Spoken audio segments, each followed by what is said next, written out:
Comment développer son charisme? Je publie cette vidéo avec un jour de retard, j'ai eu un contretemps. Qu'est-ce qui montre que vous avez besoin de cultiver votre charisme? Les gens ne vous écoutent pas quand vous parlez, vous paniquez à l'idée de parler en public, on a l'habitude de vous interrompre, vous vous sentez mal quand vous êtes en groupe, vous marchez la tête baissée. Nous allons voir 6 pistes pour améliorer son charisme, tirées du livre Les secrets du charisme de Andrew Lake. Mais avant, abonnez-vous sur la chaîne YouTube pour recevoir les prochaines vidéos. Avoir des objectifs. Vous devez avoir des objectifs même pour développer votre charisme et savoir avec qui vous voulez les atteindre. Exemple d'objectif. Réussir son entretien d'embauche. Réussir à communiquer vos idées lors de réunions. Avec qui désirez-vous atteindre votre objectif? Des collègues, votre responsable, des amis? Quels résultats voulez-vous obtenir? Qu'on vous applaudisse suite à votre intervention, que votre responsable vous confie un projet qui vous intéresse, que vous soyez recruté pour un nouvel emploi. Avoir du charisme consiste à avoir des objectifs précis à atteindre. Ayez le sourire. Le sourire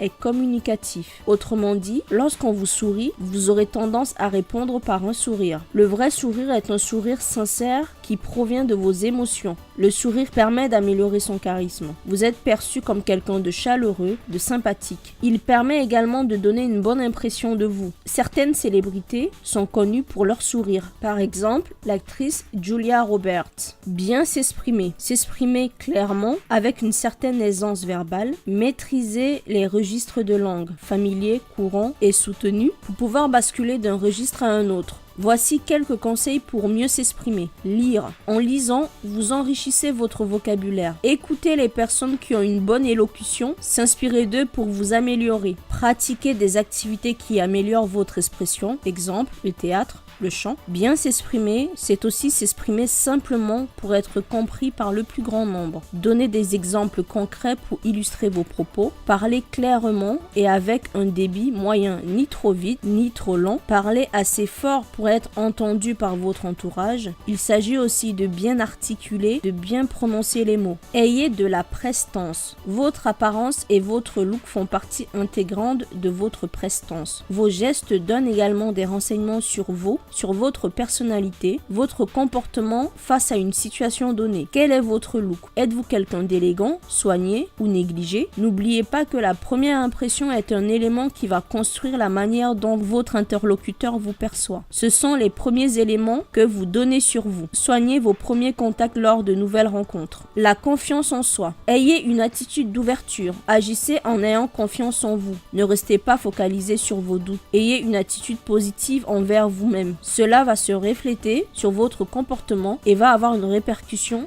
sur la manière dont vous êtes perçu. Ce que vous pensez de votre entourage aura des conséquences sur la manière dont ils agissent avec vous. Vous envoyez des messages à travers votre langage corporel, vos gestes. Apprenez à gérer vos émotions qui font partie intégrante de vous. Avoir de la présence. Avoir de la présence demande d'être à l'écoute des autres, de les observer, mais aussi d'être à l'écoute de vos sens. Le toucher, l'odorat, la vue, l'ouïe, le goût. Dans votre vie quotidienne, soyez quelqu'un de tonique, d'optimiste. Adaptez votre voix aux situations qui se présentent à vous. Parfois, il faudra avoir une voix ferme, douce, neutre. Votre voix participe à créer de la présence lors de vos échanges. Abonnez-vous sur la chaîne YouTube, mettez des likes, partagez la vidéo et mettez en commentaire d'autres idées pour améliorer le charisme.